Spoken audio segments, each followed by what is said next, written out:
Good afternoon, everyone. I'm going to go ahead and introduce today's topic. It's new treatments for PTSD and TBI. And our host today is Jeanette. Jeanette is the director of the network at America's Warrior Partnership. The network provides local veteran serving organizations with a connection to national resources when a veteran's request cannot be met locally.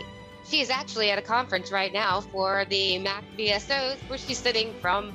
You can see her there, but I'm going to go ahead and pass the ball over to her for her to go ahead and continue. That's it for me, Jeanette. The floor is yours. All right. So hello, everyone. As Allison said, I'm joining you live from the NAC VSO Conference, National Association of County Veteran Service Officers, annual conference here in Madison, Wisconsin. So pardon the noise in the background. I am at a big room, but that noise should be dissipating soon. So I'd like to welcome all of our affiliate communities, our 4-Star Alliance members, veteran serving organization, and guests to our battle rhythm today. As Allison said, our topic is new treatment options for TBI and PTSD. So today our agenda features subject matter experts Rob Beckman and Eric Kalita. Rob is the co-founder and executive director of Treat Now, and Eric is the legislative director at Treat Now. We're also going to be joined by Josh Goldberg. He is the Chief Executive Officer for Boulder Crest, and he's going to talk to us about the treatments that they have available and the things that they're doing in the veteran space. So I'd like to first invite Rob to begin his presentation.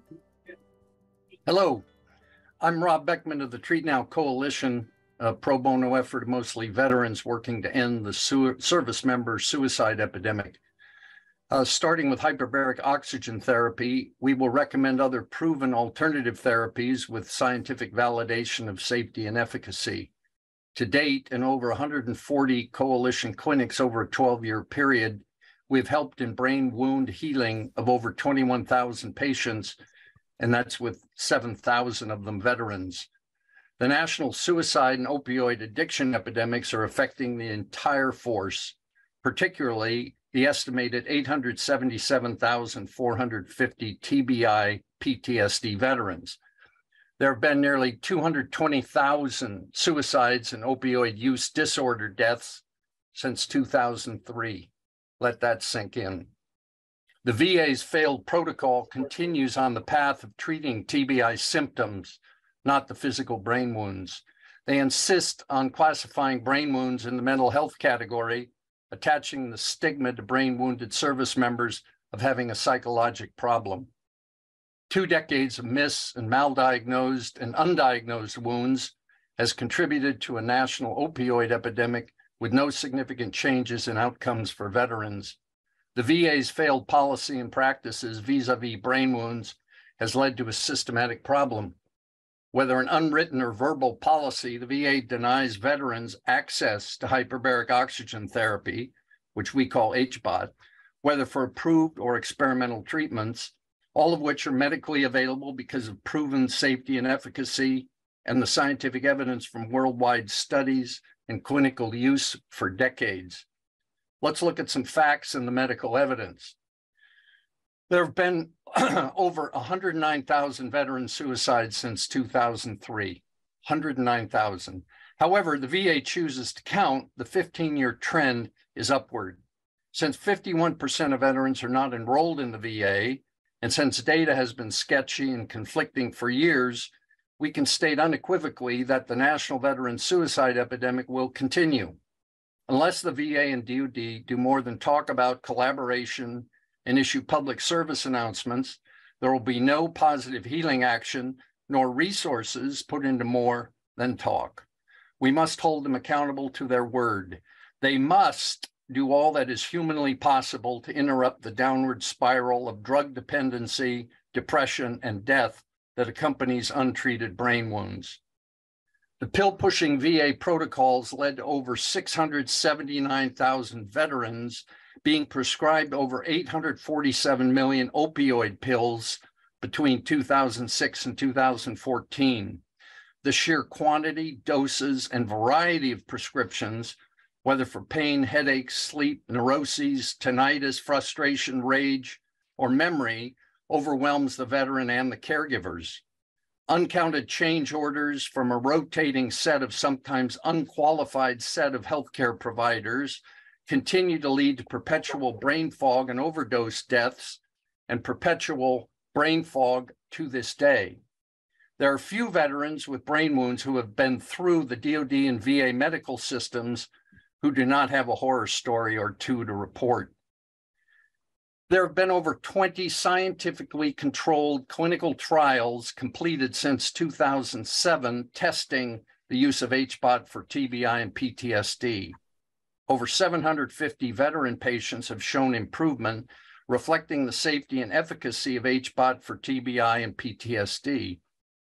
Studies and clinical evidence demonstrate that HBOT eliminates suicidal ideation.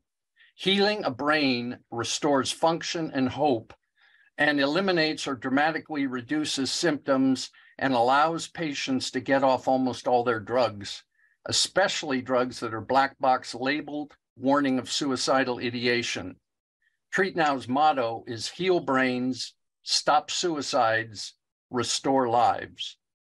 Dr. Paul Hartch's recent meta-analysis of HBOT research worldwide shows uniform safety and efficacy, including in all 5 USG studies. Data continue to demonstrate that a full course of HBOT treatment eliminates suicidal ideation. 21,000 successes in over 140 clinics is not just affecting veterans. First responders, athletes, car accident victims, victims of falls and strokes are all being helped to heal. Remember, there are millions of brain wounds every year, in addition to combat casualties, that are similarly untreated, undiagnosed, and at eye-popping costs.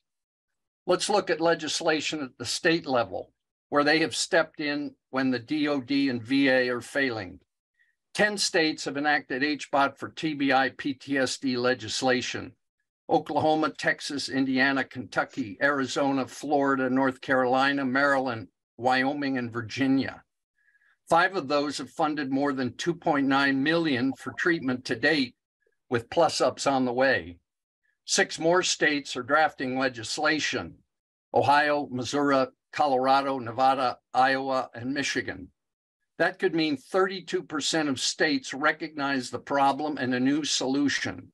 They intend to bring HBOT into mainstream medical standards for treating TBI and PTSD.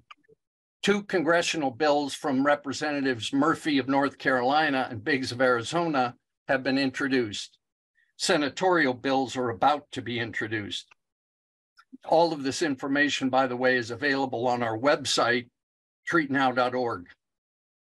We are encouraging all listeners, veteran service and help organizations and foundations to educate their legislators at the state and national levels to require national HBOT legislation. Research can continue while treatment gets funded. Veterans have to be told the treatment exists. The VA and DoD must not continue to insist that HBOT treatment is just too dangerous, unproven, or too costly. This is not a question of science or cost. They know. They can act. We must push them to do the right thing. Their silence and obstruction is costing lives every day. I'd like to hand it over to Eric for further discussion. Thanks, Rob, and welcome everybody. I'm going to do a short review of the economic and medical impact of TBI and DFU veterans. Since 1990, veteran population has decreased from 29 million to less than 19 million today, while the service-connected disabilities have doubled from 2.5 to over 5 million. Cash payments are outpacing the number of veterans with service-connected disabilities, the majority over 50% disability ratings. The financial trend is just not going to be sustainable. From 2019 to 2022, the VA budget for mental health, suicides, homelessness, caregiver support, and opioid use disorder average yearly escalation 18.3%, essentially doubling every 5 years, which is not sustainable. Is the cost impacting the level of care our veterans are receiving? You be the judge. From 2008 to 2020, the VA budget has expended $86.1 billion on mental health and $7.7 billion on medical health research, and not a single measurable element of improvement in MTBI suicides. Our takeaway from all this is that what we're doing is not working. Everyone has been focused on this, but we're not seeing the results. And that's a quote from the National Director of Veteran Affairs and Rehab for the American Legion. 877,450 TBI PTSD veterans' economic impact to the U.S. taxpayer, that's you, is an average of $118.1 billion annually, 4.7 trillion over the 40-year lifespan. That equates to 5.3 million per TBI veteran over a lifetime cost, for approximately 135,000 per year per veteran. We can treat and heal those veterans for 0.5% of the total lifetime cost with HBOT. So now I want to talk a little bit about the DFU, diabetic foot ulcer, and lower limb amputation epidemic, because the lack of access to HBOT or an approved on-label treatment is killing our veterans. What we are seeing is a VA national policy, whether that's written, unwritten, or verbally applied, to keep HBOT out of 14 FDA, CMS, TRICARE approved mainstream standard medical services available to veterans. HBOT for DFUs is a worldwide standard of care, except in the VA. The VHA lower limb amputation average annual deaths is 35.5% of the national deaths, and veterans only represent 7% of the total population. 56% of diabetic foot ulcers will become infected, and 1 in 5 will require amputation. Lifetime healthcare costs for people with limb loss is over $509,000 per patient. Estimated cost of private public insurance, $12 billion annually. DFUs have a 5-year mortality rate higher than the rates for breast cancer, colon cancer, and prostate cancer all combined. We put together a 50-page report on data provided by Undersecretary of Health, Dr. Stephen Lieberman, and presented to Congressman Greg Murphy. And here are the results from the data provided by the VA. 796,340 veterans have died from diabetic foot ulcer and lower limb amputation in the past 22 years. That's an average of 36,000 per year. And in total, more than all veterans killed in action in all U.S. wars since the beginning of World War I. The current VHA diabetic foot ulcer, lower limb amputation veteran mortality rate is 64 to 71% within 3 years post-LLA surgery. 79.4% of VHA veteran DFU and LLAs are diabetic with an average age of 66.2 years. That means the majority are over 65 and are CMS eligible for HBOT treatments that is covered under insurance since 2002. The medical industry average is 74% heal rate for DFU cases when treated with aggressive wound care and coincided with HBOT treatments. Veterans are not being provided the doctrine of informed consent on HBOT under the Code of Medical Ethics, Opinion 2.11, violating medical ethics. On a 20-year average, 93.7% of 2.2 million diabetic veterans in the VHA do not receive HBOT or are not informed of its medical option. An estimated annual $2.7 billion spend for veteran with DFU and LLA in surgical, hospitalization, aftercare, prosthesis, wheelchair, and disability costs. In 2021, all DFU veterans could have been treated with HBOT for 4% of the associated amputation costs and extended life and limb costs. Under the VA Mission Act of 2018, Title I, the VA Secretary shall not limit the types of hospital care, medical services, or extended care services covered veterans may receive under this section if it is the best medical interest of the veteran to receive such hospital care, medical services, or extended services as determined by the veteran and the veteran's health care provider. The bottom line here is DFU veterans are being denied access to approved medical care under this federal act. The Veteran Access to Care Act of 2014 allows veterans to receive their health care from non-VA facilities. The VA does not operate a single HBOT chamber across over 1,100 VA facilities, mandating DFU veterans be referred to outside services. DFU veterans are being denied access in violation of this federal act. So what we are asking is we need everyone's help in reversing this medical malpractice and unjust treatment of denial by bringing awareness and transparency to the American public. And so with that, I'm going to turn final comments and summary back over to you, Rob. Thanks, Eric. A few national priorities from our perspective to end the veteran suicide epidemic and get HBOT approved for TBI and PTSD, as well as applied for diabetic foot ulcers, where it is a national scandal, so many being losing their lower limbs and thus getting a death certificate.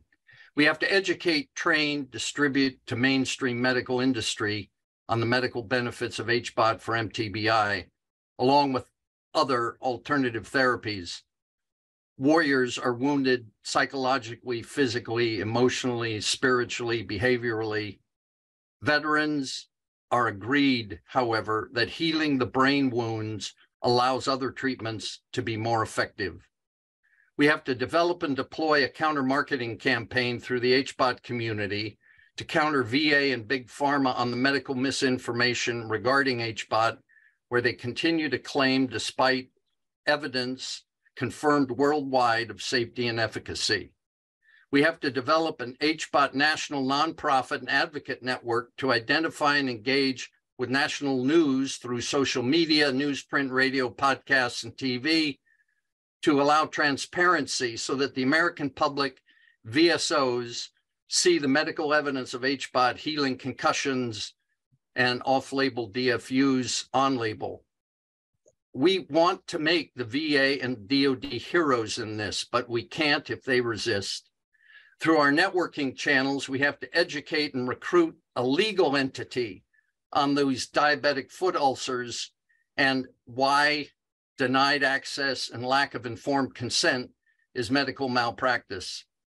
And we want to take every opportunity to inform the VA and DoD that the best suicide prevention strategy begins with root cause analysis to find and treat brain wounds.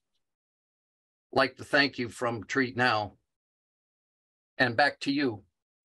All right. Thank you so much, Rob and Eric, for your presentation. We're going to move on to Josh Goldberg. Josh is the Executive Director of Boulder Crest Foundation, and he's going to talk to you about some other treatment options for PTSD and TBI. If you have any questions, please put them in the chat box and we will address them at the end of Josh's presentation. Josh, I'm turning it over to you. Thanks so much, Jeanette, and thanks everyone for the opportunity to be here and for you making the time to be with us today. So if you haven't heard of Boulder Crest Foundation is a national nonprofit organization that exists for one reason, and that's to make sure that members of the military, veteran, and first responder communities can live great lives. And to us, a great life is a life that's filled with passion and purpose and service and growth and connection. And when I think about the suicide epidemic that Bob and Eric just talked about, certainly to us, the opposite of suicide is a life worth living. And that's a big focus of what we do at Boulder Crest. And the truth is, as the gentleman just pointed out, that about 1/3 of people in the veteran community are struggling in different ways with a range of mental health challenges. And unfortunately, traditional approaches to mental health have been ineffective for the overwhelming majority of them. And if you want to read something interesting, there's a great article by a psychiatrist named Dr. Jonathan Shedler, who wrote an article called "Where is the Evidence for Evidence-Based Treatments?" And Shedler found that only about 3% of people who are struggling will meaningfully benefit from traditional mental health over and beyond the military and veteran community, them just being a function of a system that's not working well. So everything we do at Boulder Crest is based on the science of something called post-traumatic growth. And post-traumatic growth is the idea that in many respects, what doesn't kill us can make us wiser. It can help us and cause us to catalyze growth and transformation in our lives, and to, in fact, live a better life than we did ever before. And the reason why this idea of post-traumatic growth is so important is because of what I think is the most important word in the English language, and that word is hope. For far too many people, we've convinced them that because they've gone through difficult and bad things in their life is going to be bad as a result. We've convinced people that they have diagnoses that are often fatal and final, and that nothing good can ever happen again in their life. And why post-traumatic growth is so important as an idea is captured in the words of a lady named Mandy Piper. And Mandy lost her first responder fiance back in 2015 to an ISIS-related shooting in San Bernardino. And Mandy said that you have to know that post-traumatic growth exists in order for it to happen. You have to know it's okay for things to happen after really bad things. And one of the things that's really interesting in a world where most people have never heard of post-traumatic growth, or PTG, is when we introduce it to people in our programs, and I'll talk more about those in a second, is we say, you've heard of PTSD, and everyone's like, yep. And I said, have you ever heard of post-traumatic growth? Everyone says no, and you explain it. And the most common response is, why the blank has nobody ever told me this before? And it is this idea that I cannot see what I cannot be, or cannot be what I cannot see. And so our journey to really figure out a different way of supporting people who are struggling with any range of mental health challenges, from anxiety and depression to suicidality, has been a really interesting journey, because in September of this year, we will mark the 10th anniversary of opening a place that we call Boulder Crest, Virginia, located in Bluemont, Virginia, in the foothills of the Blue Ridge Mountains. And when we opened Boulder Crest, Virginia 10 years ago, it was the first privately funded wellness center in the country dedicated solely to veterans and their families. And the principal goal in opening it was to create a space where veterans of combat and their families could come together to rest, reconnect, and recharge. And the need for that was an outgrowth of two things that came from our founders, Ken and Julia Falk. Ken was a Navy bomb disposal tech for almost 22 years in the United States Navy. And Julia was essentially a single mom for 14 of those 21 years, because Ken was gone all the time doing what's considered to be the world's most dangerous job. And so they understood that the life of the military is difficult, it's challenging, and it's disconnecting. And so the goal was to create a space where people could come and reconnect. The other kind of origins of our story come from the fact that starting in 2004, many members of the explosive ordnance disposal community were hard hit by the war and by IEDs. And they wanted to create a space where families could come after long stays in the hospital to rest and reconnect and recharge. And so that was our initial idea. Really, Boulder Crest as an organization was really designed to be a place where people could connect with each other. And over the course of the first several months, we were hosting a number of different families. And one weekend, we were hosting a caregiver retreat, which was primarily young women whose husbands had lost limbs as EOD techs. And there was one woman who was sitting by herself, and Ken, who, like I said, is our founder, went over to see her, and he said, "Hey, how's it going?" And she said, "It's going amazing. I really appreciate that you guys built this place. It's absolutely amazing." And he said, "Well, why aren't you sitting with the other folks? Well, what's going on?" And she said, "All I can do is sit here and think that I wish my husband had lost his legs." And Ken said, "Well, that's an awful thing to say. Why would you say that?" And she said, "Because at least then we'd know what was wrong with him." And Ken said, "Well, what is wrong with him?" And she said, "Well, the doctors say he has PTSD, but none of the treatments that they're offering him have provided any value to him." And that led us on a search to really try to understand what could be done for people who are struggling. And again, whatever you call struggle by whatever name, PTSD, anxiety, depression, MDD, GAD, doesn't matter what acronyms you want to use. When we think about struggle, the question is, what was it that helped people who were really struggling, who felt like they lived in the darkness and that nothing good would ever happen again? What helps those folks to live a great life? And what helps people be as productive at home as they were on the battlefield? And so we went on a journey, and we began by starting to talk to a range of mental health professionals, psychologists, psychiatrists, social workers from around the country. And we asked them that question: what helps people who are really struggling, who've come home from war and really are struggling to find some way to the peace, to live a great life? And what we got told was nothing works to do that, because that's not really the point of the system. The point of the system is to understand someone's symptoms and then to help them manage and mitigate the distress associated with their struggle. but growth, possibility, opportunity, hope are not on the table. They're not on the menu. And the last stop in our journey of this trip to try to figure out what would work for people, we met a doctor by the name of Rich Tedeschi. And Rich is a clinical psychologist who's been practicing for almost 44 years at this point.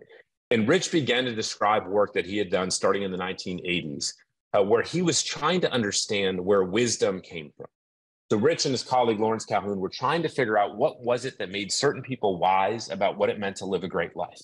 And in the process of interviewing a bunch of people to try to understand where wisdom came from, what Rich and Lawrence learned was what the ancient Greeks knew thousands of years ago.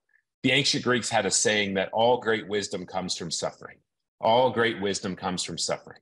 And based on all the research that Lawrence and Rich did in 1995, they coined the term post-traumatic growth to describe the ways in which people who go through incredible difficulty and struggle and hardship and trauma often reports that it serves as a catalyst for growth and transformation, and that their life is more authentic and fulfilling and purposeful than it was before.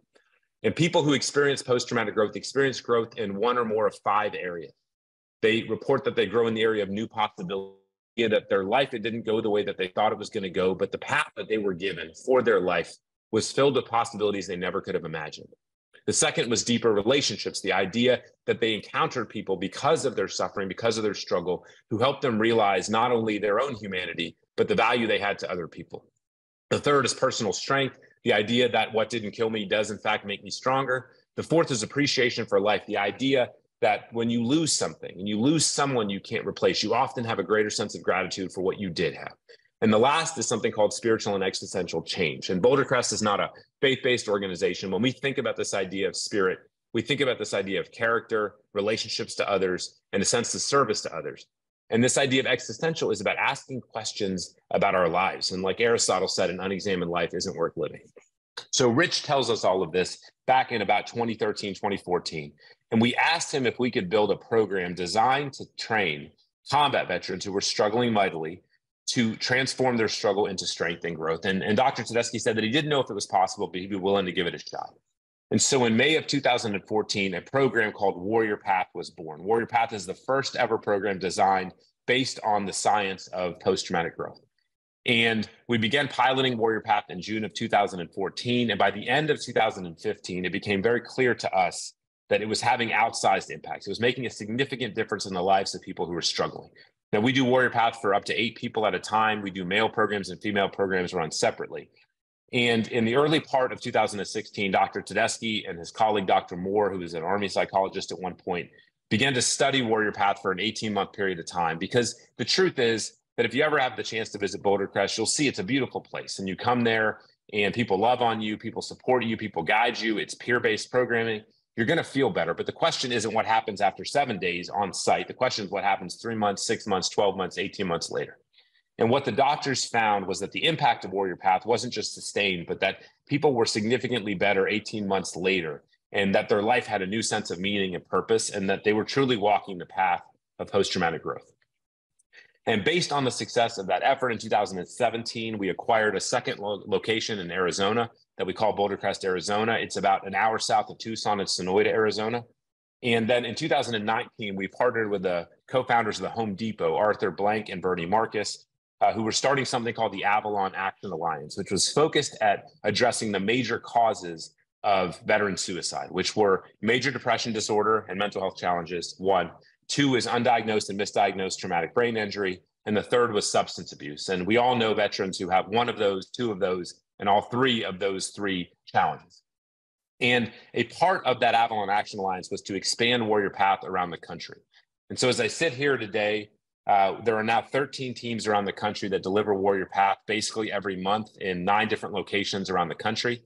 We have Boulder Crest locations in Arizona and Virginia. We have partners in Washington, Arkansas, Florida, Georgia, South Carolina, Maine, and Texas. And then we have 2 mobile training teams who travel around the country and deliver programs. And so what Warrior Path is a 90-day program that starts with 7 days on the ground at one of those locations around the country. And then students are supported for the next 90 days through ongoing education, video conferences, a private app that we have called MyPath, and then they're part of that forever. And again, as we've grown, the impact of this has continued to get better. We're talking about symptom reduction, people coming in on average with a pretty significant PTSD diagnosis, although a diagnosis is not required. and leaving some 90 days later, well below the clinical threshold. Depression, stress, and anxiety reductions of over 50%, and most importantly, huge explosions in the amount of growth people are experiencing, upwards of 60%. And so that program, for somebody to apply to that program, if you're interested, it's eligible for combat veterans and first responders. There's 2 different applications. If you are a first responder who was a veteran, you can fill out either application. And you fill that out, and within about 3 days, you'll be contacted by one of our team members, and we'll have the conversation. And really, from our perspective, there are 2 groups of people that don't do well in Warrior Path that we don't serve. The first is folks that have significant substance abuse challenges, and they would be better off going to get detoxed and getting that sorted before they try to come through the program. And again, like I said, we have partners for that. And the second is people who are just looking for a retreat or another great experience, because Warrior Path is hard work. One of my favorite testimonials came from a Navy SEAL who said that this was the emotional equivalent of Hell Week. And so the other thing we do at Boulder Crest is we continue to do our Family Rest and Reconnection program, which is available about 45% of our calendar year. And that is available for combat veterans to go on first come, first serve with their families and get away. All of that is free. All of Warrior Path is free of charge to participants. There's no insurance or anything like that. There's no paperwork. There's obviously applications, but there's no insurance or anything like that. And so that's kind of what we've embarked upon. And a big part of this challenge of trying to find what may be said to be alternative approaches to post-traumatic stress and related challenges is to remember that the first key to any kind of successful intervention is hope. The first key is the belief that somehow my life could ever be good again. And if all we're trying to help people do is better endure their suffering, better manage their symptoms, better minimize the distress they're experiencing, we don't ever give people the opportunity to live a great life again. And one of my favorite quotes is a quote that says that death isn't the greatest loss in life. The greatest loss is what dies inside while still alive. And I fear that we've convinced far too many people that because of the bad things they've experienced in their life's going to be bad as a result. And if people believe that, then suicide's not a far cry from it's kind of a foreseeable option. And so we have to do better. And to us, that starts with an approach based in post-traumatic growth and based in the recognition that what doesn't kill us can, in fact, make us stronger and make us wiser. So for more information, certainly you can go to bouldercrest.org and read about it. Again, if you have folks that either on this call or people you're interested in helping help, they can go on to warriorpath.org and apply for the program. And then we'll sort of take it from there. And I mentioned the eligibility criteria. So look forward to your questions, look forward to getting the chance to have a conversation about a different way of looking at challenges, because ultimately, I think a big part of the challenge we have is how we look at the challenge that we have. So thank you guys for the opportunity to be here. And I'll certainly be happy to answer those questions I see in the chat when we get to the Q&A part. Josh, it looks like you've got 2 questions in the chat. First of all, somebody wants to know, how do you help support the family? So there are 2 ways that we do that. The first is for Warrior Path alumni. We do 4 times a year, we run a program in partnership with a group called Songwriting with Soldiers, which is a Nashville-based nonprofit. And so part of the idea is there's no question that bringing the family along as part of the journey is really important, but it's also important to note that our organization, the idea for Boulder Crest was Julia Falk's idea because of her experience. And so we recognize the challenge that it takes. So that's the first part. And the second part is our Family Rest and Reconnection program, providing a place and a space for families to get to come together and like I said, rest, reconnect, and recharge, and have the opportunity to just get away from life for a little bit. And like I said, free of charge. The second question I see up there is about sharing the PTG curriculum.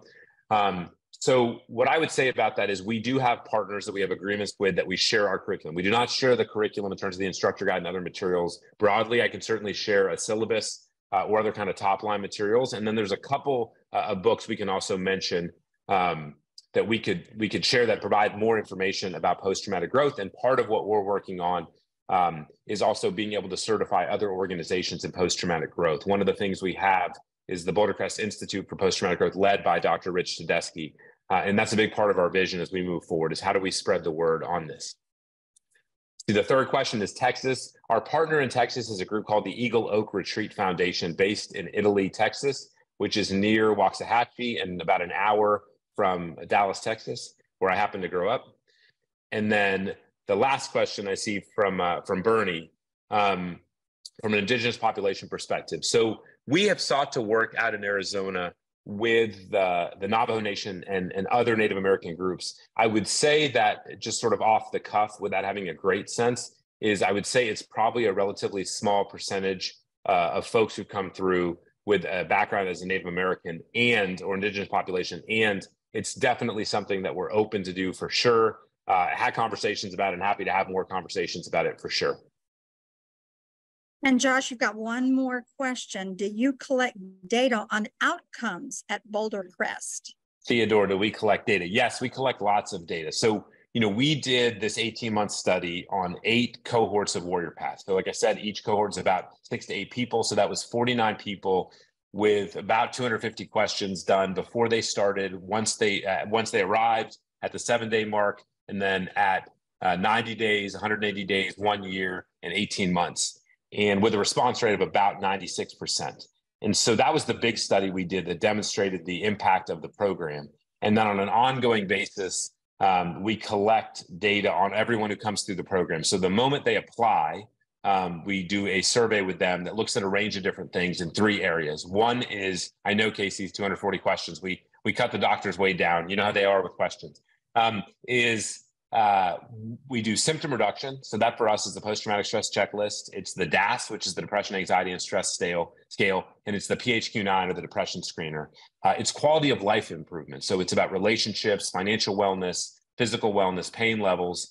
And then it is post-traumatic growth and sort of what they call cognitive flexibility, which is the capacity to look at their challenges and experiences in a different lens. And so we measure those things now, like I said, but when someone applies, once they arrive at the 7-day mark, which is what we call the initiation, and then at the 90-day mark. And one of the things that's been striking about the impact is as we've grown the number of teams, those numbers have gotten even better, which I'm really, really proud of the partners we have. And just to name check them, it's Gratitude America in Florida, Camp Southern Ground in Georgia, Big Red Barn in South Carolina, Travis Mills Foundation up in Maine, Sheepdog Impact Assistance in Arkansas, Post Permission to Start Dreaming Foundation in Washington State, and then Eagle Oak Retreat Foundation in Texas.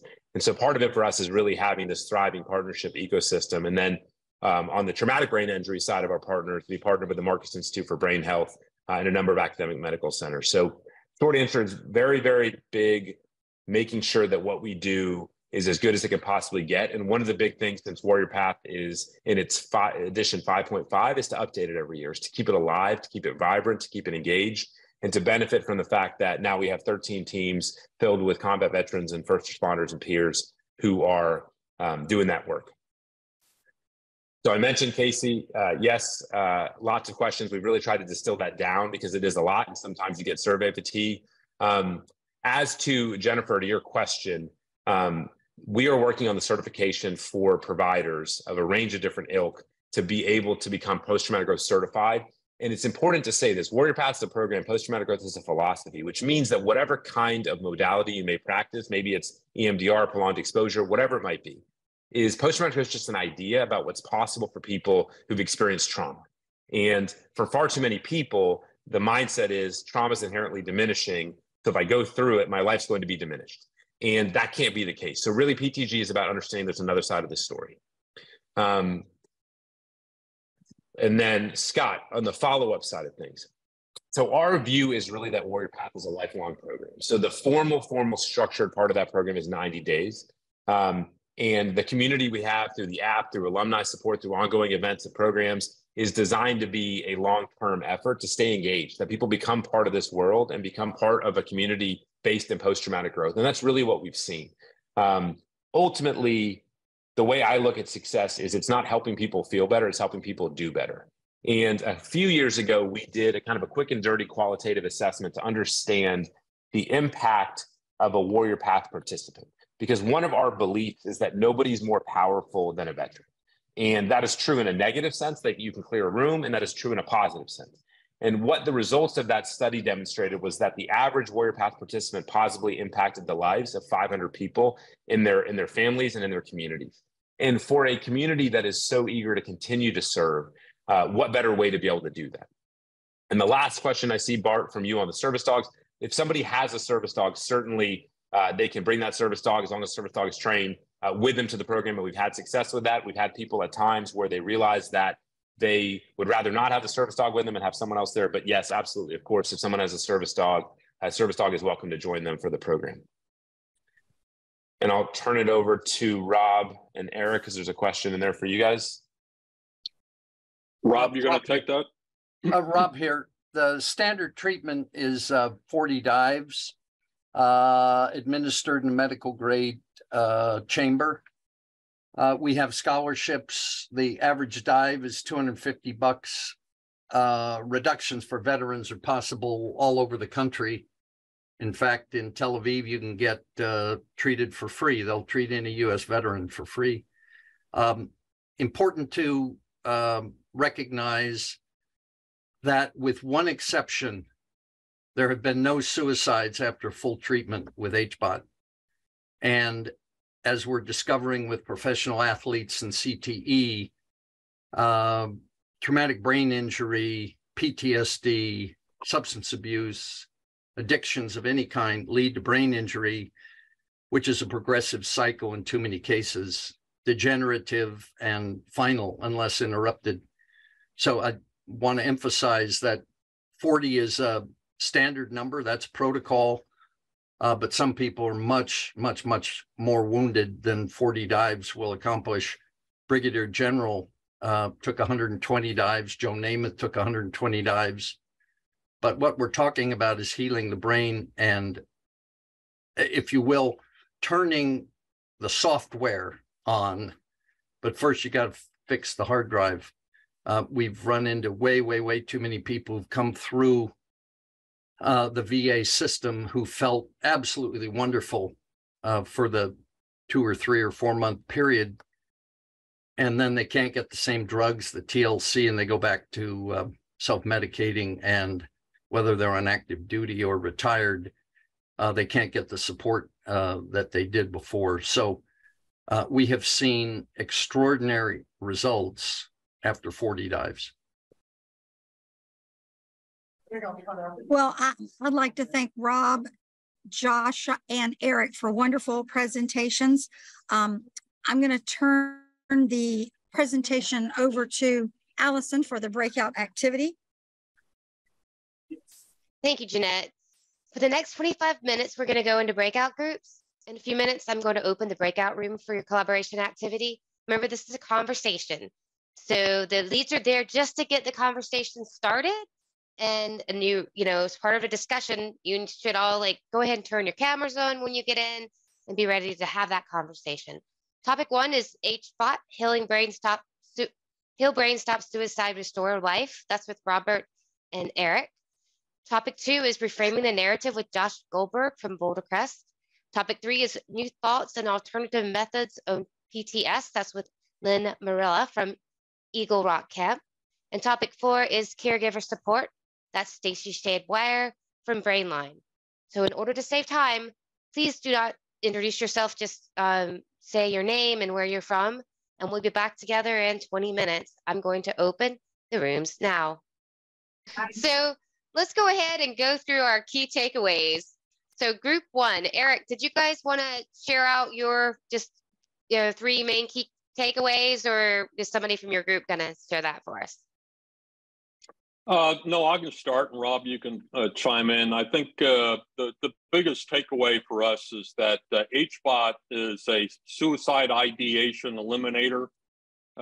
It's a physical brain wounding healing treatment, unlike the standard treatment protocol at the VA of treat the symptoms. That's why we've had such a high rate of suicides and opioid use disorders within the VA and outside the VA with veterans. That's a failed protocol. 140 clinics, over 20,000 vets and first responders and athletes that have been treated successfully for TBIs. Dr. Daphne Denham has got some great work going on up in North Dakota treating student athletes with great success using right eye and brain scope for testing analysis. It's a proven and safe treatment protocol, contrary to what the VA and DOD may be saying.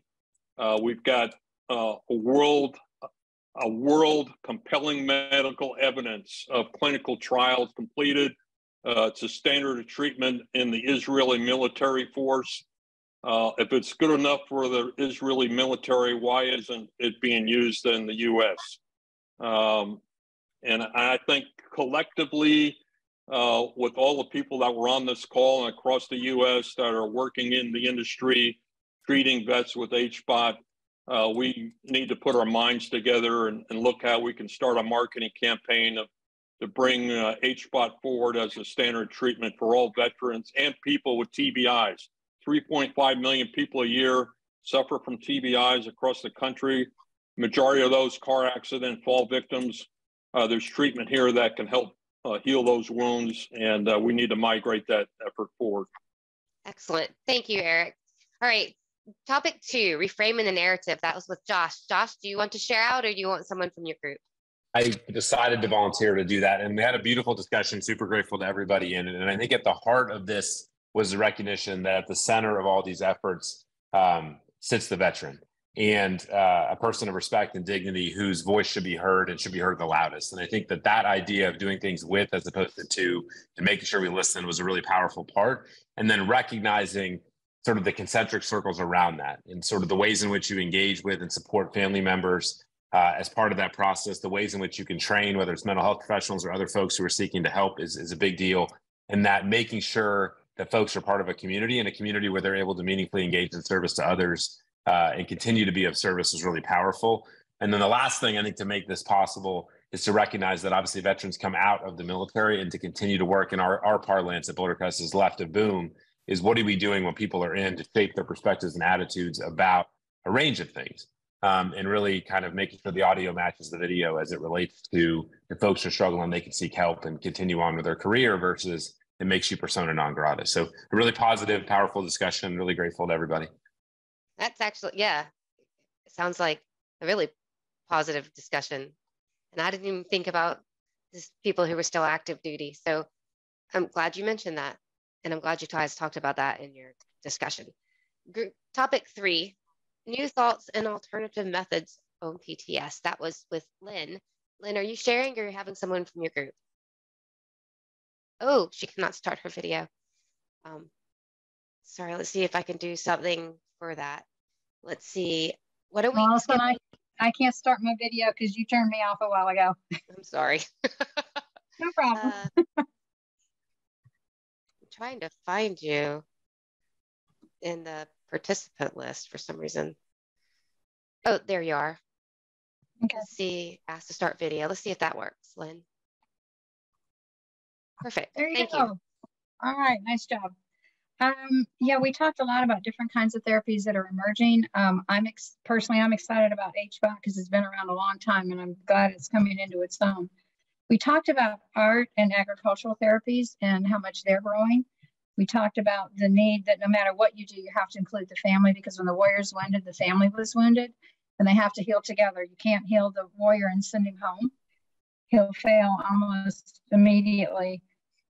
It takes a village. It takes all of us working together, because we can't all do everything. We need Boulder Crest. We need HBOT. We need each other out here. Another topic that is a hot topic for us, and is, I think, for a couple of other participants in our group, the moral and spiritual injury needs to be healed. And the conversation came around, when's the VA going to do it? I can tell you from our viewpoint, the VA is not going to do it, because we partner with Reboot Combat Recovery, and they have a beautiful moral and spiritual healing program for first responders and veterans, and then the general population. They have been, I'm going to speak for them for a second. They've been doing they've been doing their program. I think it's 12 years now, and I think the number is 14,000 veterans with a success rate in the high 90 percentiles. Almost everybody, it's like 97 or 98% of their people that attend graduate. You combine what we're working on now is proving that our program of marriage and family combined with Reboot makes both of us better. And it goes back to that collaborative point. So we have even integrated in all kinds of art therapy. We're talking to Veterans Healing Farm in Hendersonville, North Carolina, about how can we partner together to do agritherapy. So we're pulling this together to come around the veteran and the family.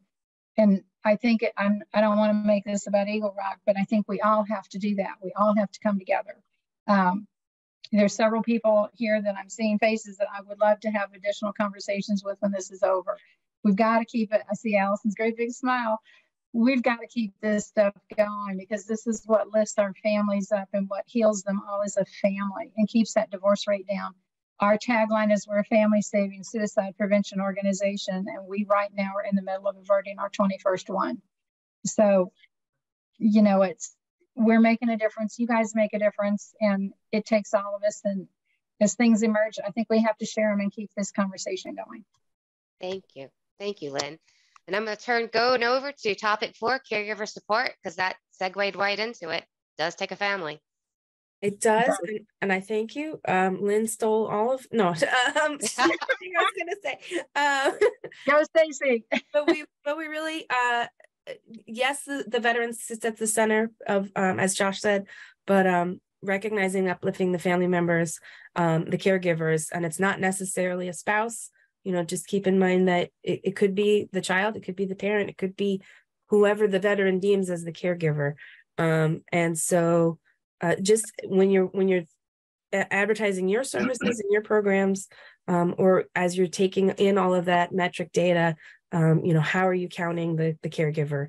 You know, are you asking those questions again? Because agreed, it does take the village. It does, you know, you're helping the veteran if you help the caregiver. So I don't want to keep anybody much longer. I think everything else was mentioned. So thank you. Okay, thank you guys. That was excellent. I wish I could be at all your discussions. I'm going to share my screen once more because we have an opportunity that came up, and I'm going to introduce to you Mr. Dole from Progressive. He has an exciting opportunity that actually is kind of timely, so we added this in because we wanted to share it with everybody. Go ahead. Thank you. I appreciate it. Thank you all for letting me be here this afternoon talking to you about Progressive's Keys to Progress program. So I've been a part of the Keys to Progress program for Progressive Insurance for the last 10 years or so. We've been giving vehicles to veterans in need throughout the country for the last 11 years. And this year we'll be giving our 1,000th vehicle away to veterans who are needing transportation to get back on their feet. It's a program that's we're targeting all 50 states this year, actually. And as we did last year we were able to give a vehicle away in all 50 states.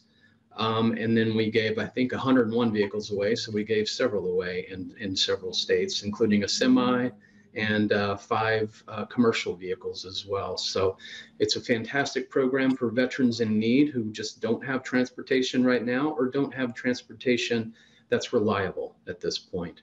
So, and what we've done in the last 3 years, the program's evolved to where we're actually purchasing vehicles and teaming up with Enterprise Rental Car. We're purchasing vehicles that are probably 2 to 3 years old, less than 40 to 50,000 miles. And we're giving those vehicles to applicants in the states where you work. We also team up with charitable, veteran-focused charities, nonprofits throughout the country to identify applicants, and that's kind of why I'm here. So we're looking to identify applicants that you may work with that need transportation or need reliable transportation, and that's what we do. The company lives by the golden rule, and we're just trying to give back to veterans who have served us so well, and do what we do best, and that's caring for our customers and caring for people that need transportation. I'm also, and I did share a one-pager in the chat. Hopefully it came through. I'm also going to share 2 applications in the chat. One of the applications says PL for personal lines. That's for the individual who needs transportation, so a car or a vehicle to drive to work for their family. That application would be, if you have an applicant you may be aware of that might need transportation, if you can send that application to them and then they'll email it back to us, or they can send it to you and you can email it to us. I'll also provide the email addresses as well. Now there will be a second application as well. Like I said earlier, we've provided vehicles to businesses and nonprofit or veteran-focused charities as well. We've given away 16 vehicles to nonprofits and veteran-focused charities in the last 2 years. So, Allison, do you have a question? No, we got to wrap it up. So. Oh, I'm sorry. I'm gonna share those as well. I'll also put my email address in there too. If anybody wants to reach out to me so I can talk to your organization, I'll be happy to do so. But thank you for your time. I appreciate it. Thank you. And we'll include this with after action as well. And if anybody needs connection with anybody and you can't find them, just contact me and I will get you connected. So I'm here for you guys. Jeanette, I'm going to let you close this out really quick.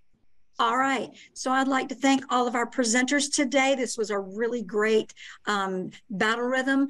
I'd also like to thank all of you for collaborating and sharing your experiences and thoughts. Here at America's Warrior Partnership, we partner with communities to improve veterans' quality of life and thereby reduce veterans' death by suicide and self-harm. We believe that communities are best equipped to improve the lives of veterans. Our goal at America's Warrior Partnership and our goal for today is to provide community partners like yourselves with support, information, and the best practices to help you deliver quality services to veterans in your community. Our next battle rhythm is going to be the second Monday of July, and that is July 10th. And that's due to the 4th of July holiday. The battle rhythm will be focused on empowering veteran employment in the post-pandemic world. Sounds a bit heavy. So those of you that help veterans get employment, please join us for that. We hope you all can attend. Goodbye, all of you from Wisconsin. Hope you all have a great day. Take care.